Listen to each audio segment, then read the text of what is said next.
তিন পাশে গোল। মোহামেডানের এই বিষয়টি চিন্তায় রাখবে অন্য দলগুলোকে।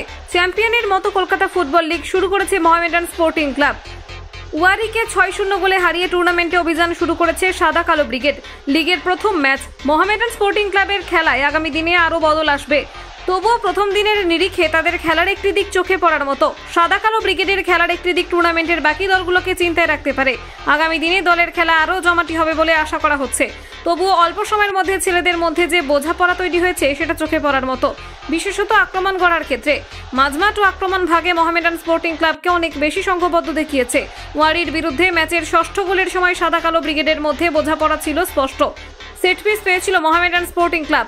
বক্সের অনেকটা দূর থেকে ফ্রি কিক নেওয়ার সুযোগ এসেছিল সিএফএল এর চ্যাম্পিয়ন দলের কাছে।